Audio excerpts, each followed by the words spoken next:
You're drowning in other people's problems, and you think you're being a good person. You call it love, you call it loyalty, but the truth is brutal. You're only sabotaging yourself. In the harsh light of reality, it's self-destruction dressed up as kindness. There's a dark truth about human nature that you need to admit.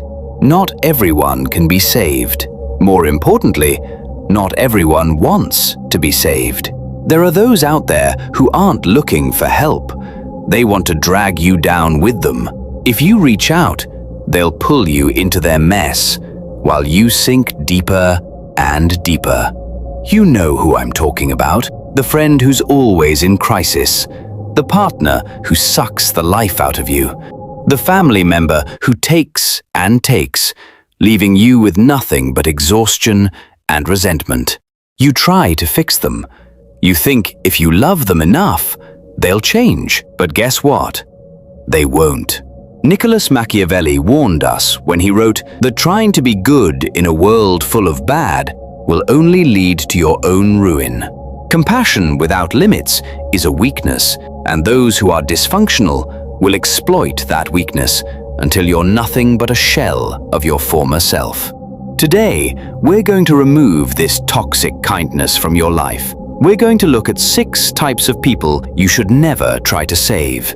It's not about being cruel, it's about survival. After learning this, you will no longer give everything and get nothing in return.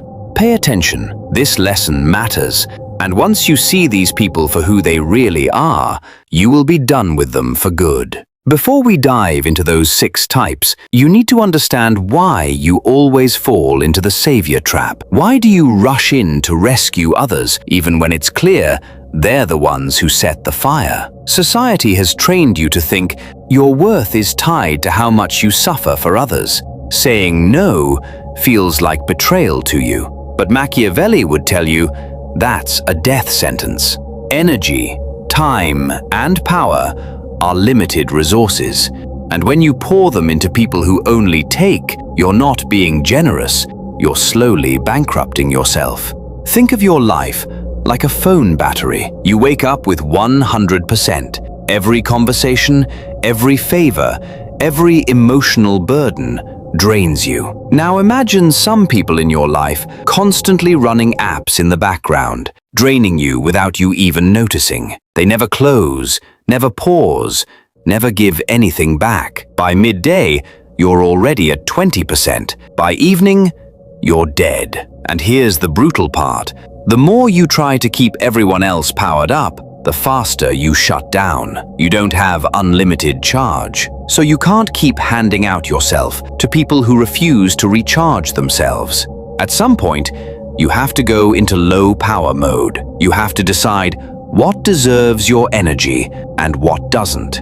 Because if you don't protect yourself, you won't just feel drained, you'll lose yourself. Not all at once. Not in some dramatic collapse. It happens quietly and gradually, piece by piece. You start saying yes when you mean no. You start tolerating things that once disgusted you. Your standards drop, your boundaries blur, and one day, you wake up and realize you've become a background character in your own life, existing only to manage other people's chaos. That's the real cost. Gradual erosion of yourself. And this is where most people get it wrong. They think the solution is to try harder, give more, love deeper. But that instinct, noble as it sounds, is exactly what keeps you trapped. You need to understand the concept of therapeutic darkness.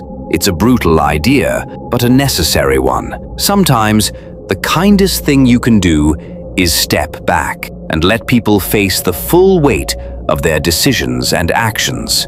Because at the bottom, there's nowhere left to hide. No excuses, no distractions, no one else to blame. The illusions they've been clinging to, the lies, the denial, the victim narrative, all of it shatters on impact. And in that moment, something rare happens. They are forced to make a choice. Either they confront themselves or they don't. Either they take responsibility and rebuild, or they stay broken, and keep repeating the cycle. But here's the part most people don't want to accept. That choice has to be theirs. When you constantly step in to save them, you interrupt that process. You become the escape route, the safety net that catches them before they ever feel the ground. And without that impact, there is no awakening, only repetition. You're not helping them evolve, you're helping them avoid. And the more you rescue them, the more you reinforce the very behavior that's destroying them. You teach them that no matter how badly they act, someone will always clean it up. Someone will always carry the weight. That someone becomes you. So stepping back isn't cruelty, it's clarity, it's discipline. It's understanding that growth is forged in discomfort, not in constant rescue. So, who are the people you need to cut off? Let's start with the first type, the architect of chaos. These are the ones who always have drama surrounding them. They're constantly losing jobs, relationships, and their sanity. You feel pity at first. You lend them money, give them advice, and think maybe this time they'll change. But it never happens. Their bad luck isn't just unfortunate, it's a reflection of their poor choices. They blame everyone else while never taking responsibility. If you try to fix them, you're inviting their chaos into your life. Your good intentions don't matter. You'll go down with their sinking ship. Next, we have the bottomless pit. This is the person who demands your help but never shows gratitude. They'll take your kindness and expect more. The first time you help them, they're grateful. The second time, less so. By the third time, they're just angry if you don't deliver. Nothing you do will ever satisfy their insatiable need. They don't see your help as kindness, they see it as a debt. You create a dangerous power dynamic where you're the giver and they're the taker. And deep down, they'll start to resent you for it, because they don't know how to appreciate strength, so they take it for granted. If you notice entitlement, run.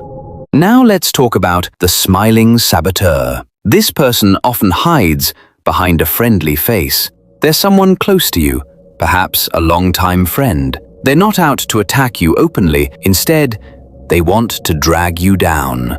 They envy your success, but love to disguise it as concern. They'll say things like, "Oh, be careful, it sounds tough." It's poison, dressed as friendship. They want to save you from achieving your potential because your success highlights their failures. If you share good news, keep it minimal. They won't celebrate. They'll look for ways to undermine you. Protect your ambitions from their negativity. Moving on to the fourth type, the professional victim. They've mastered the art of sympathy. These individuals thrive on attention and constantly demand pity. They don't want solutions, they want you to wallow in their suffering with them. If you try to help, they'll reject your assistance because it challenges their identity. You'll find that every time you want to lift them up, they make it impossible. You'll become the bad guy for even suggesting they take responsibility. They'll need a villain in their story, and that villain will be you. Let them take their fall. Only then will they realize they need to stand up for themselves. Next, we have the arrogant fool. This is the person too caught up in their own opinions to accept reality. If they keep making the same mistakes, they'll refuse to learn from them. You can warn them about their bad choices, but they'll just argue back. They thrive in ignorance and see anyone who corrects them as an enemy. Machiavelli would advise you to step back and let reality teach them the hard way. Do not waste your breath on them. Finally, we encounter the scorpion, the history repeater. They're the ones who sting you over and over again, and you keep taking them back. They make promises of change, but it's always the same pattern. You want to believe in their redemption, but every time you rescue them, you reinforce their destructive behavior. Machiavelli said, "Beware of those who betray others. They will betray you too." Loyalty isn't a choice, it's a pattern. If you want to sever ties with them, it's going to hurt. But it's necessary if you want to preserve your own sanity and self-respect. Now you see the 6 types of people who drain your life. The architect of chaos, the bottomless pit, the smiling saboteur, the professional victim, the arrogant fool, and the scorpion. They're everywhere. You might even see them in your friends or at family gatherings. You might feel a weight knowing you'll need to make choices that paint you as the villain in their stories. Good. Wear that label. What they call selfishness, the wise know, is self-preservation. Transition from being a savior into a ruler of your own life. A savior loses himself trying to save others. A ruler builds a safe space for himself, shining a light without sacrificing his own safety. When you let go of the people who are unsavable, you'll find clarity. You'll reclaim your energy, your peace of mind, and your time. You won't just survive, you'll thrive. You'll have the power to help those who truly deserve it, those who appreciate your support and grow with your guidance. If this message resonates with you, if you're ready to take control of your life, subscribe now. If you want access to even deeper insights that delve into the darker aspects of human nature, join me. Unlock the secrets that few dare to uncover, because this is just the beginning.